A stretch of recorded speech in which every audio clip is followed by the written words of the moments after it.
This is a part of MOOC on water and sustainability. The topic is urban water management, the city blueprint approach.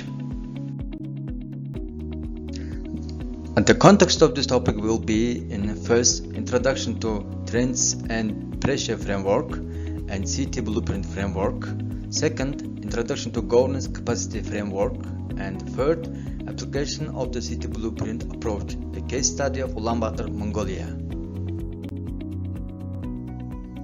First part is introduction to trends and pressure framework and city blueprint framework. My colleague, Professor Kees van Leeuwen, is giving an introduction about trends and pressure framework and city blueprint framework on the following video.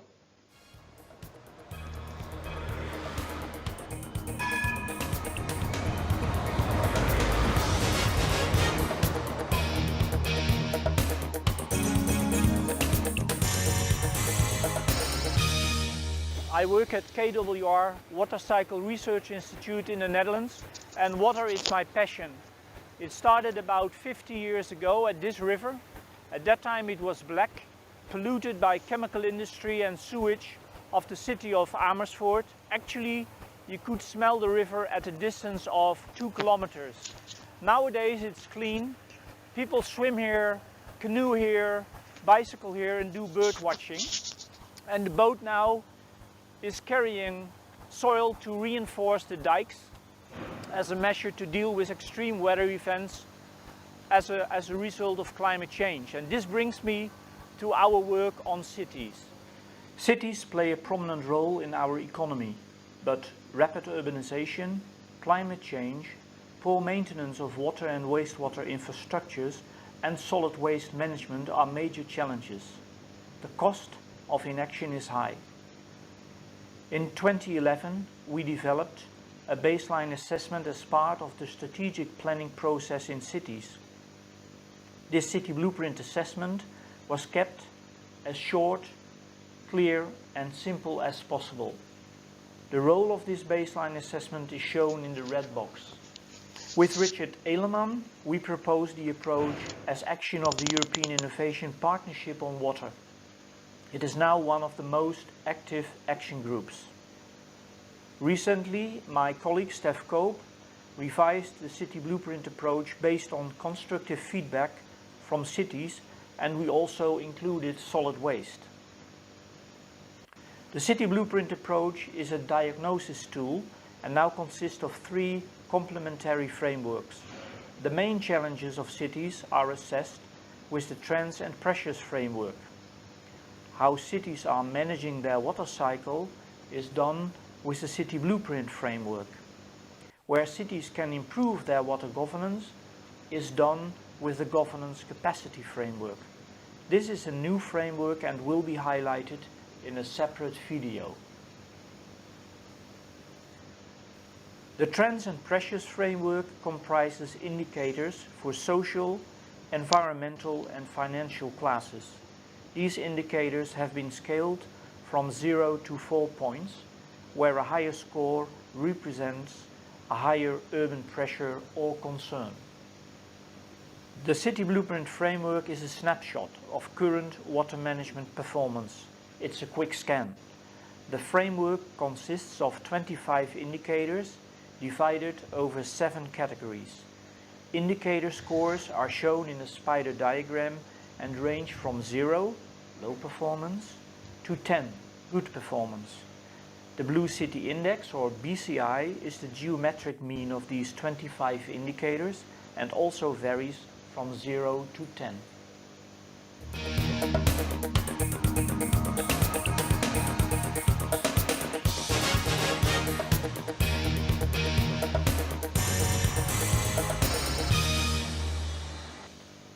Cities generate massive amounts of solid waste. Poor waste management will lead to air, water and soil contamination. Open and unsanitary landfills may also contaminate drinking water and increase infection and transmit diseases. We show you the results of 3 cities: Ho Chi Minh City, Melbourne and Amsterdam.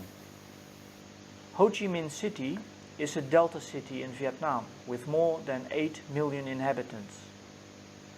The city is vulnerable for flooding as a result of land subsidence, high rainfalls and climate change. Melbourne is the second most populous city in Australia. It has over 5 million inhabitants.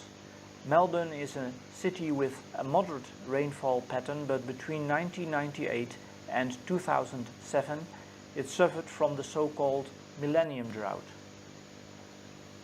Amsterdam is the capital of the Netherlands and has about 800,000 inhabitants. It's also a delta city. Amsterdam and water are intimately connected. The name of the city refers to the Amstel River, which terminates in the well-known historical canals that run through the city centre. The results of the trends and pressures analysis for the three cities is summarized in this table. Ho Chi Minh City faces 5 major challenges, whereas Melbourne and Amsterdam are confronted with respectively heat risk and risk of flooding.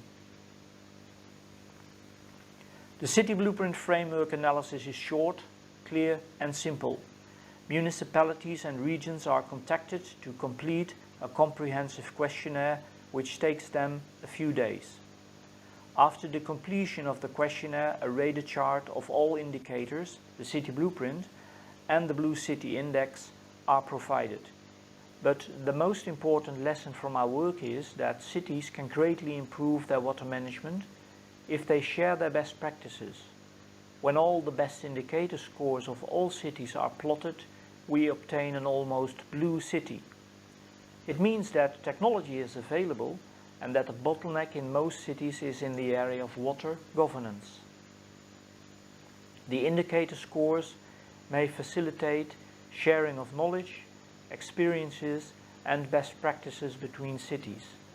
Based on a cluster analysis of 45 cities, we can now distinguish 5 different categories of cities.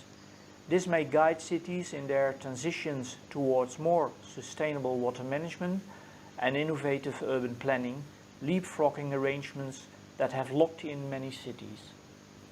Here are the results for 45 cities and regions published in 2015. And here is how they are distributed. Yes, the bias is on Europe and we absolutely need to include more cities in other global regions. In the Blue Cities project, we have developed user-friendly software for the analysis of the City Blueprint indicators. This facilitates the participation and reporting. Reports, publications and presentations are available from the following websites. Thank you for watching, and I hope that you will join us to assess your cities with the City Blueprint approach.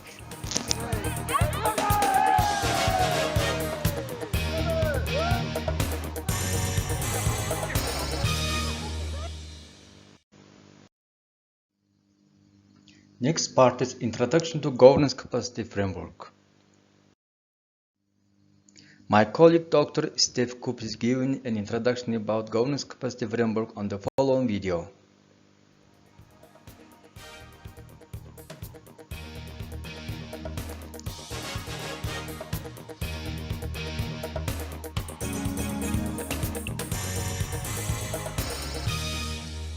I'm working at KWR Water Cycle Research Institute. In our work we find that urban water challenges are becoming urgent and water governance is an important part of the solution. Therefore we present the Governance Capacity Framework. While working on water challenges in cities, my colleague Kees van Leeuwen and I gradually realized that urban water challenges are actually water governance challenges. Often technology is available, but not implemented because of a variety of governance gaps. Therefore, we have developed the Governance Capacity Framework as an extension of the City Blueprint approach. The Trends and Pressure Framework and the City Blueprint Performance Framework are explained by my colleague Kees van Leeuwen in another video. We distinguished 5 important urban water challenges, and we assessed the governance capacity for each challenge separately. The governance capacity framework can help decision makers in overcoming governance issues in an effective and efficient way. Our governance capacity framework consists of 9 dimensions. Each dimension describes 3 conditions, so 27 in total. The aim is to determine the crucial points of improvement to enhance the city's overall water governance capacity to address the complex water challenges. For each of the 27 conditions, a scoring table has been developed with detailed descriptions for each level of performance. The scores range from very encouraging, a ++, to very limiting, a -. We can determine the scores for each condition based on interviews, desk study, and constructive feedback from the city.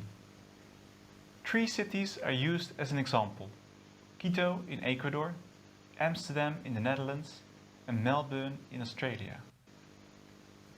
Our analysis revealed that the cooperation between stakeholders, implementing capacity, and citizens' awareness are the key conditions that need further attention in order to find adequate solutions for Quito's long-term water security. Amsterdam's governance capacity to address flood risk and water scarcity is high.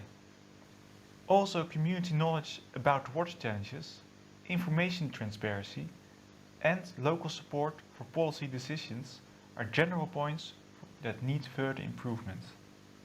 Melbourne is a frontrunner in the awareness and innovative solutions to address urban heat islands. Solid waste is becoming more and more integrated into water management. The issue of urban flooding is becoming more and more serious as the population of the city is projected to double by 2050. Our governance capacity framework shows large potential to provide empirical cross-city comparison that contributes to a deeper understanding of the most important set of conditions needed to overcome emerging governance issues. We would really like to do an assessment of your city, so please contact us and share this information.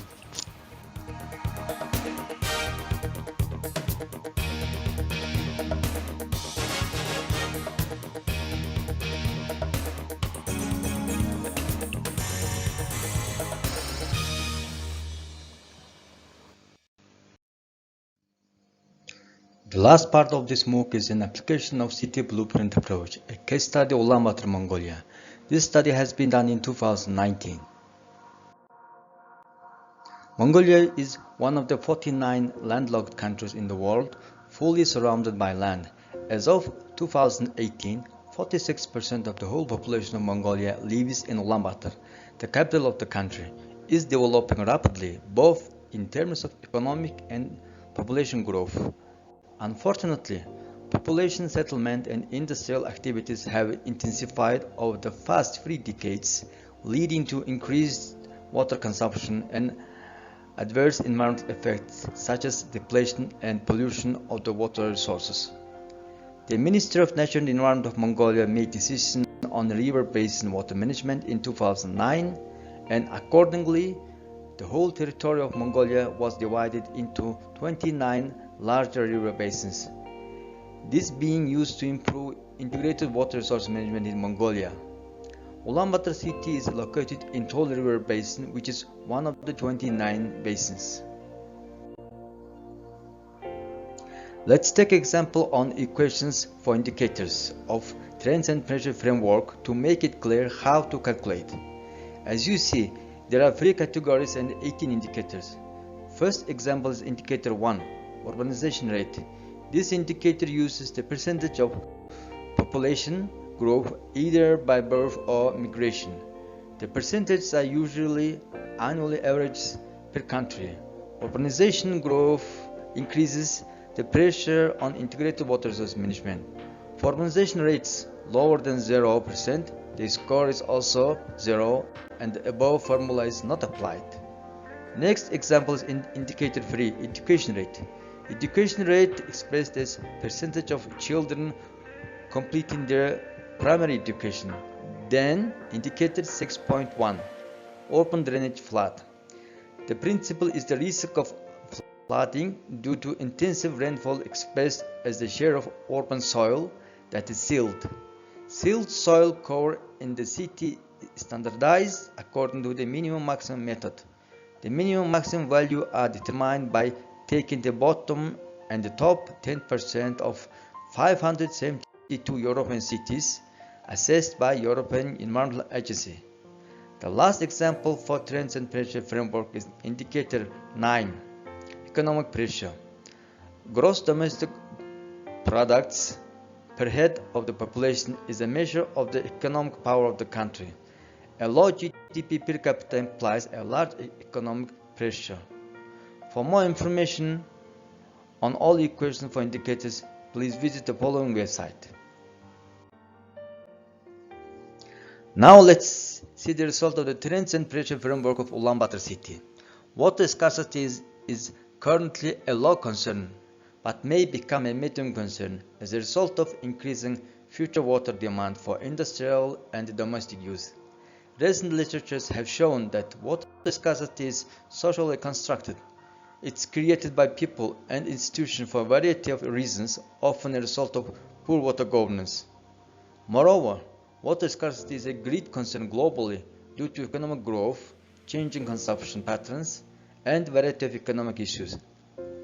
Heat risk was assessed as one of the medium concern indicators.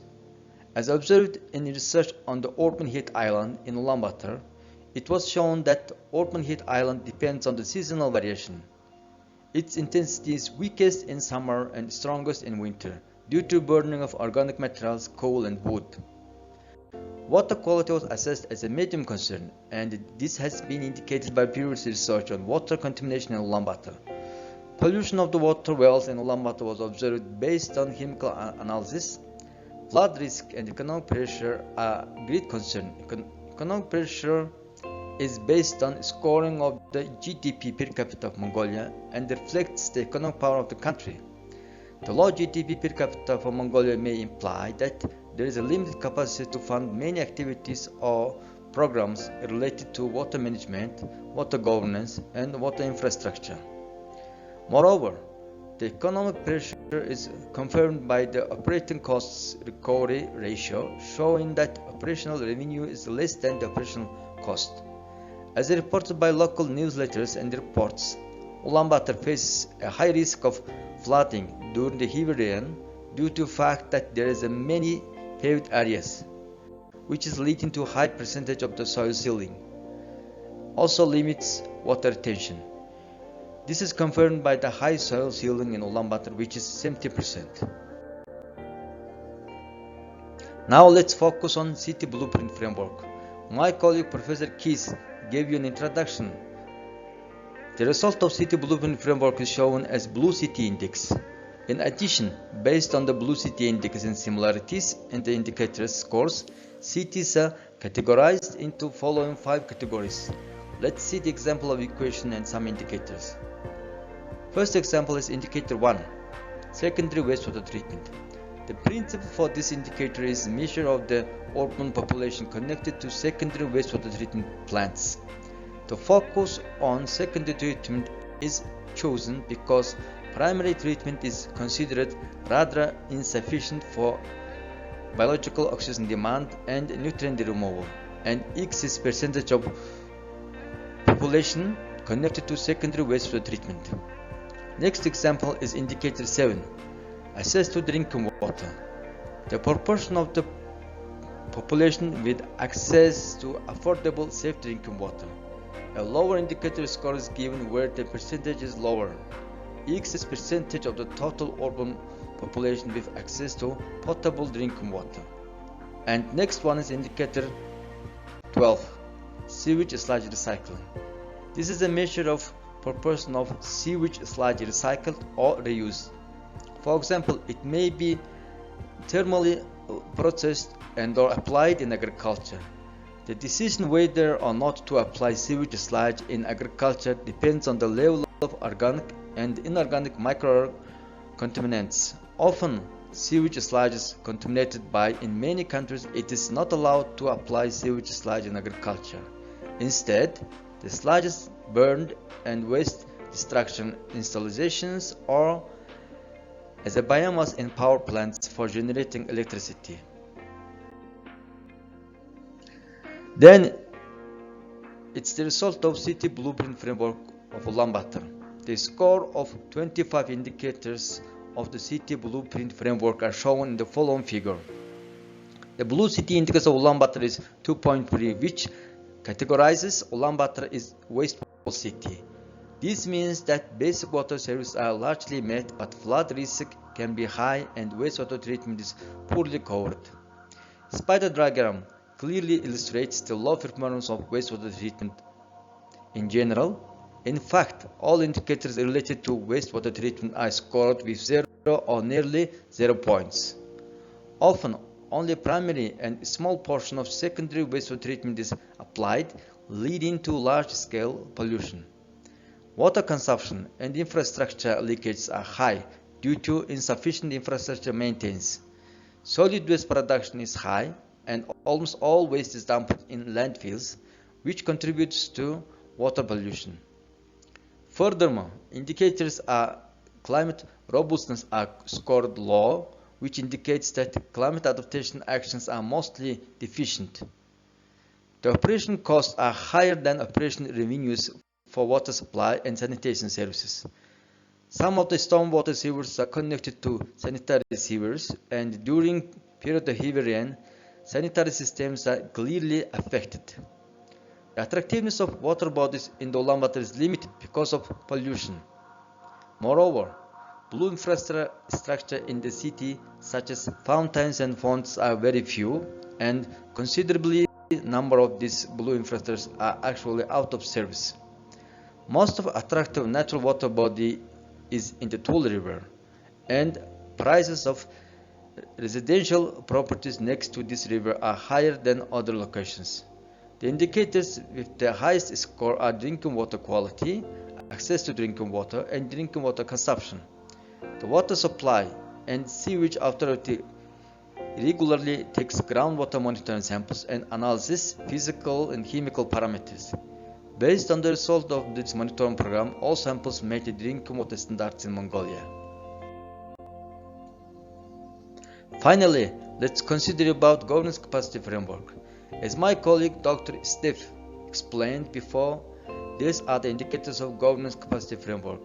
Each indicator of the framework have predefined questions and corresponding answers for evaluation.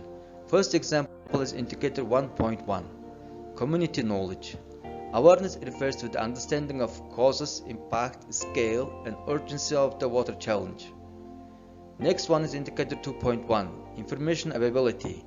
This indicator helps to describe the qualities and information which the actor have to engage in decision making. For full questionnaires, please visit the following website. Finally, the result of governance capacity framework of Ulaanbaatar is shown in the following figure. The analysis revealed a total of 5 indicators out of 27 indicators with a limiting score. Furthermore, 5 indicators show encouraging scores, and another 17 indicators are scored as indifferent to the overall water governance capacity. This shows that there is a substantial room to improve both water management and water governance in Ulaanbaatar.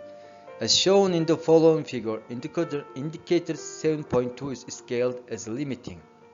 In Ulaanbaatar, responsibilities related to integrated water resource management are fragmented. They are divided over a number of government organizations. This fragmentation creates uncertainty because of overlapping responsibilities.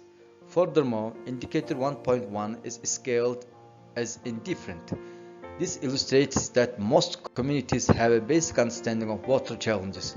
However, the actual risks, impacts, and frequencies are often not fully known and are generally underestimated. Some awareness has been raised among or created by local stakeholders and communities. Moreover, indicator 8.2 is scored as encouraging since the polluter pays principle has been introduced by the law on water pollution. Due to inexperience, implementation of this principle is, however, often suboptimal. This is the end of the introduction of city blueprint approach of the lecture. Thank you for your attention.